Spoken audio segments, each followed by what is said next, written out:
Hey everybody, welcome back one more time. This is Fix It Up Jack. Today, I'm going to take you over the carburetor on this Husqvarna 365. I wanted to do a special video on it so I could really explain how this carburetor functions and how all the parts are incorporated to make sure that your chainsaw works well and doesn't break down. Let's dig into it and see what are the important parts of this carburetor. Let's go.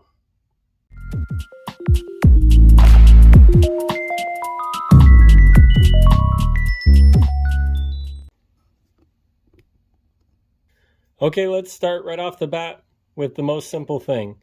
This cover here. Why is this cover important? Let's think about it. This chainsaw is going to be making sawdust, throwing up chips and dust, debris, all sorts of things, and you don't want any of that to get inside the chainsaw or get sucked into the carburetor. So this is really your first line of defense. This plastic cover is actually very important.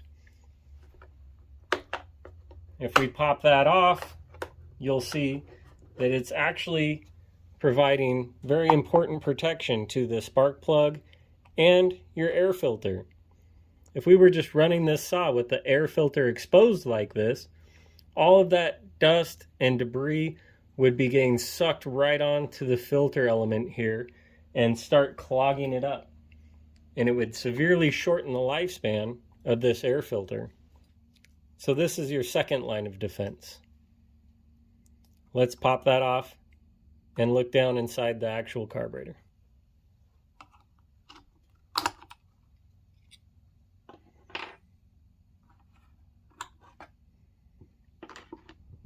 All right, as we dig into this chainsaw, you'll see that the carburetor is a standard Walbro carburetor. You can see down in there, it's a straight shot after the air filter, right into the throat of the carburetor and down into the engine. That's why it's very important to keep that protected. All right, that's the external bits. Now, I'll take you through the carburetor rebuild process and we'll talk about how some of the diaphragms and things work inside of the carburetor in order to bring the fuel from the fuel tank to the carburetor and meter it into the engine to make sure that that chainsaw can run strong and efficiently. All right, stick around. The carburetor rebuild is coming up right now. Another important thing to notice are these two rubber hoses here. Part of the way these carburetors work in any orientation is that they work on engine vacuum. This hose pulls gasoline from the gas tank. This hose gets pulses from the piston. As it goes up and down, it creates a little suction. That suction acts on the diaphragm that's under this cover and acts like a fuel pump that brings the fuel up and into the carburetor. And because that piston is constantly going up and down and providing that vacuum signal to this diaphragm, then it can continue to pull fuel from the fuel tank no matter what angle it's at. That keeps the carburetor with a constant supply of fuel to feed into the engine and keep it running. So picking up where we left off, we'll do a simple carburetor rebuild today. These Walbro carburetors are pretty much standard across the board. If you rebuild one, you can rebuild them all. Whether it's your weed whacker, your chainsaw, it really doesn't matter. They all usually have a fairly standard Walbro carburetor, just like this one here. And I'll show you what goes wrong with these things and why and how to take care of it. So hopefully you can save yourself an expensive repair bill at the lawn and garden repair place. So let's dig in.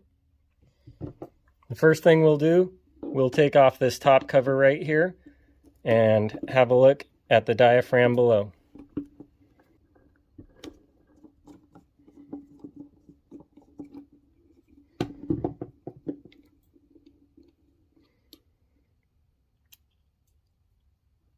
held on by a single screw. So if you look at this piece, it has these diaphragms on it with these little tabs. You can see everything is very straightforward. You have these 2 alignment dowels, and this little piece here will help you see which way these diaphragms go when you're doing replacement. Remember, when you're fixing things up, always try to replace like for like. That's our saying out in the field, out in the trades. Replace like for like, meaning whatever you have, replace it back with the same thing, and you'll always have good results. So when you look in your rebuild kit, you'll want to find the pieces that match these ones that come out of here and put the new ones in. So what's going on here? We're taking that pulse from the engine, and it's going to come up and actuate these little flapper valves. They act like little check valves so that the vacuum can be directed to the right ports at the right time in order to put that suction into the right place to make everything work. So as the engine is going puff, puff, puff, puff, puff, these valves are making sure that those impulse signals are getting valved and timed in the right time and place to work the actual fuel pump portion of this carburetor, which is on the other side. So through these passages, that signal is transferred down to this big round side.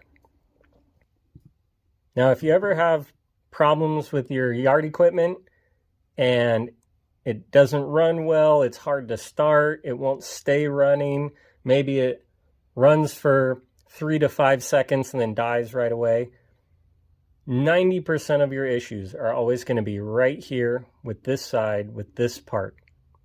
And I'll tell you why. It's because of the ethanol that they put in the gasoline these days. The ethanol that you buy at the fuel pump, when you put it in these engines, it goes and attacks the diaphragm that's down here. And that diaphragm, which should be very soft and pliable, becomes hard and brittle, and it loses its flexibility. It loses its ability to pump up and down and pump that fuel like it's supposed to. So you'll see what I'm talking about here.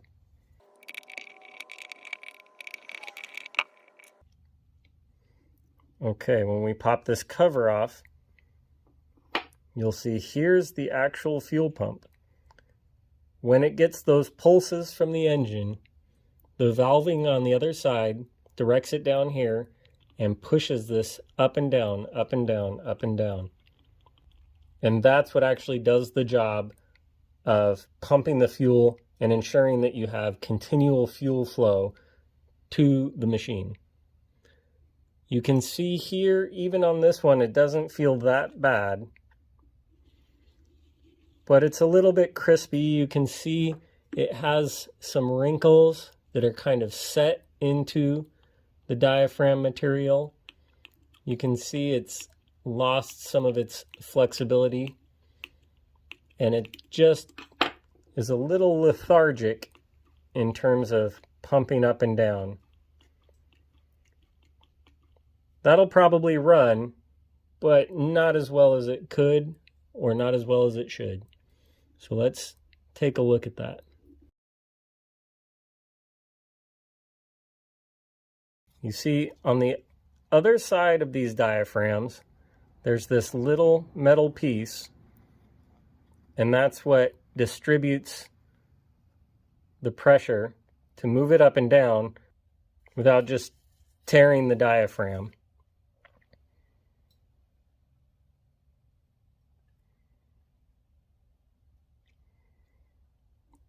So how does that work? What's actually doing the pumping? Well, that signal comes through to this little piston,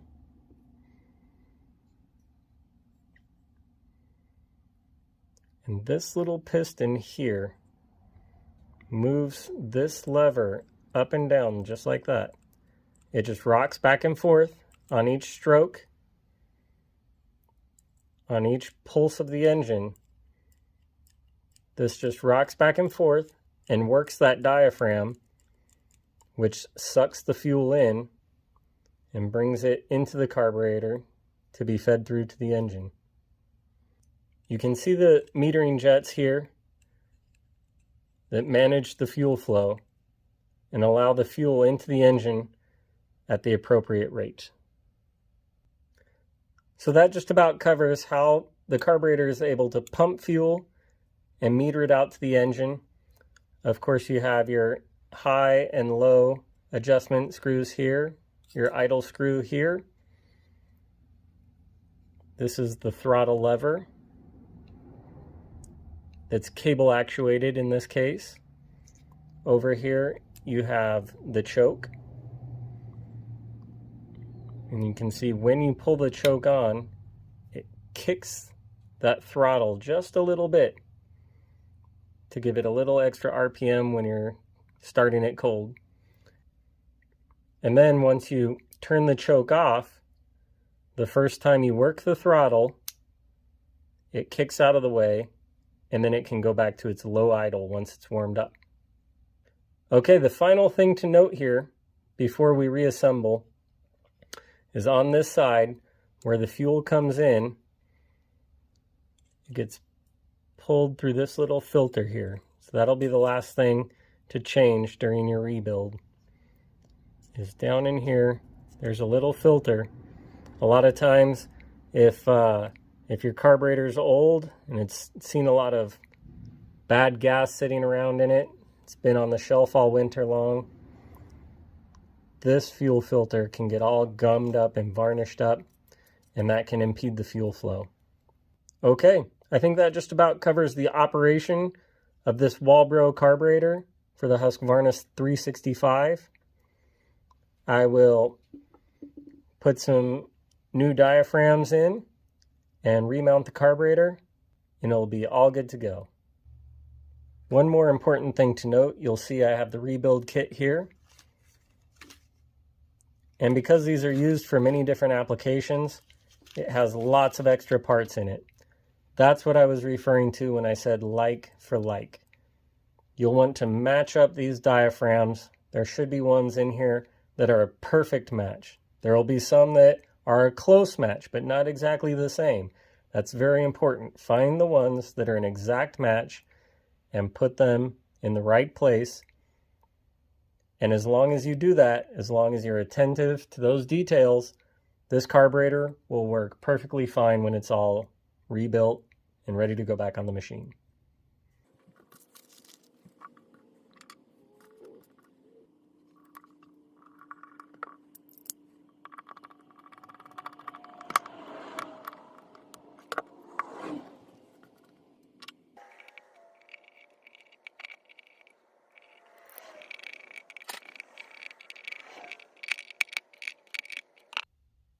Okay, thanks everybody. I hope that helps you understand how these Walbro carburetors work. Hopefully it'll help you sometime if you're trying to fix your own yard equipment. These things, let me tell you, I used to talk to my neighbors, they would spend $100, $120, $150 just to have their lawnmower taken in and get a small service. I know from experience, these diaphragms cost, I don't know, $3 a piece. Save yourself tons of money. If you have a weed whacker, an edger, a lawnmower, something, chainsaw that isn't running the way it should be, the first thing to check is that diaphragm. This modern gasoline really kills them, shortens their lifespan. Sometimes you're lucky to get 1 year out of them, and I'll have to change the diaphragm again the following season. If you can find non-ethanol gas, that'll really help you out. But let's be honest, sometimes that's not practical. You know, you just want to grab gas from the gas station, throw it in your equipment, get the yard work done so you can go have a barbecue, go see your friends, do something fun, right? Like, who wants to spend a ton of time running all over town to get non-ethanol gas? So I understand. Believe me, I do it myself. So I want these videos to be educational. I want to help you guys learn. I want to help you guys feel confident about fixing things up yourself, have a shot at it, save yourself some money, maybe learn a few things, and keep all your tools and equipment in good running order at the same time. So thanks for joining along. As always, I'd really appreciate it if you gave it a like, subscribe if you haven't already, share it if you know somebody that could benefit from these videos.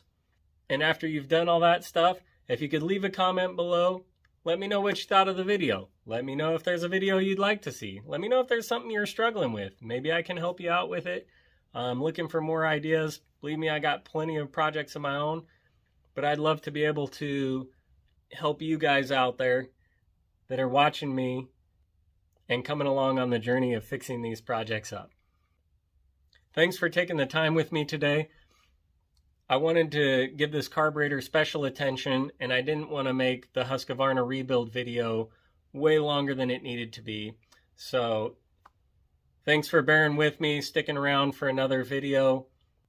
I hope by giving each part its own special attention, I was able to provide a little better viewing experience and keep either of the videos from being too long and too tedious. Of course, I'm really going to appreciate if you watch them all.